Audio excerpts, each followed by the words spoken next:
My name is Brandon Novak. I'm 37 years old. I hail from Baltimore City. I'm a former professional skateboarder.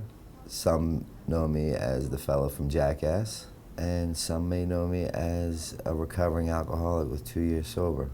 I was afforded the opportunity to get my first skateboard at the age of 7.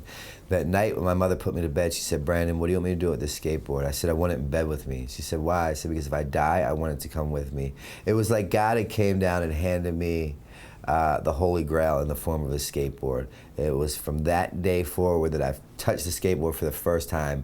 I knew that I was going to be a professional skateboarder. I ate it, I breathed it, I slept it, I dreamt it. At 16, I became it.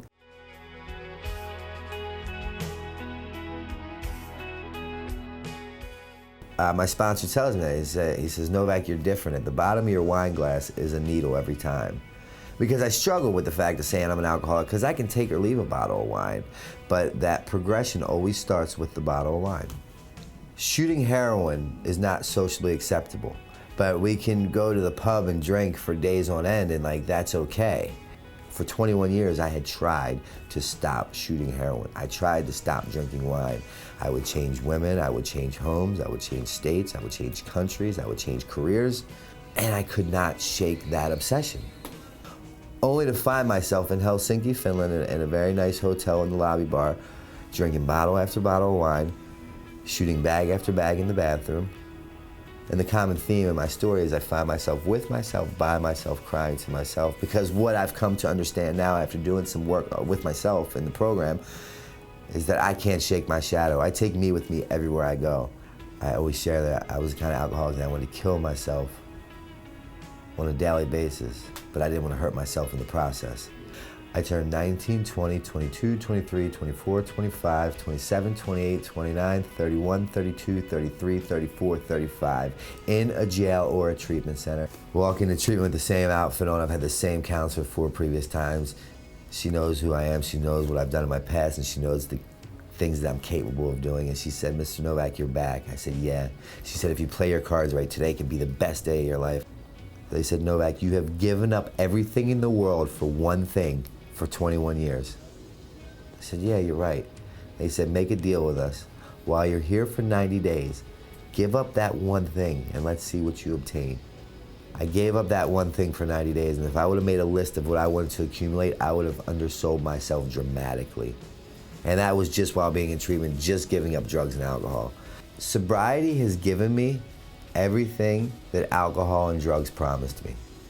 That book that I wrote, the first book, now is being re-released March 27th with a new cover, 2 bonus chapters, and a new ending, followed by 2 more books. So it will be a trilogy set. I have a graphic novel coming out. I have a documentary coming out called "Where's My Needle?" that's going to the Sundance and the Cannes Film Festival. I was on parole and probation since I've been 16 years old. I've never had a free day in between 16 and 35. 9 months ago, I've signed my release papers. I'm no longer a property of the state of Pennsylvania or Maryland or New York or Colorado.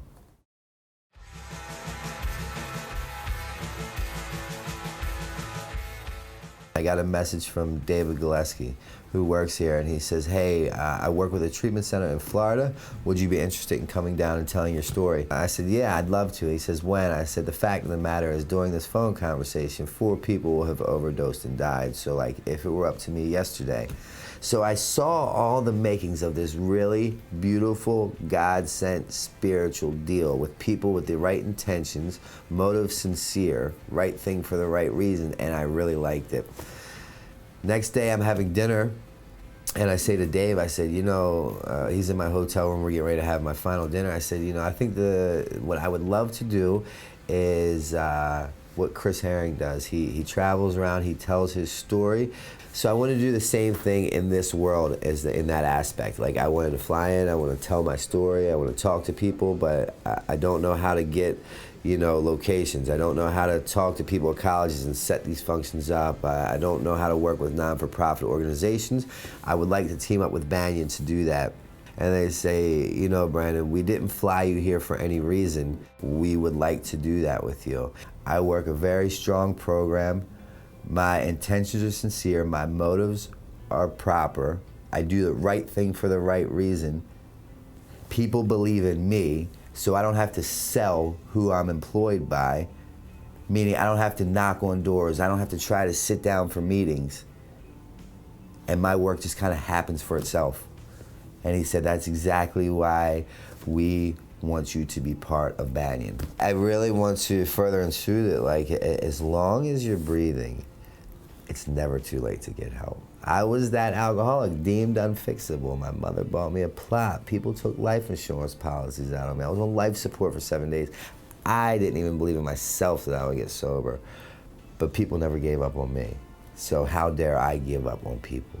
I'm available. If anybody is looking for a way up and out of their position, I don't know a lot about a lot, but this thing called addiction that we play, I know a whole bunch about that.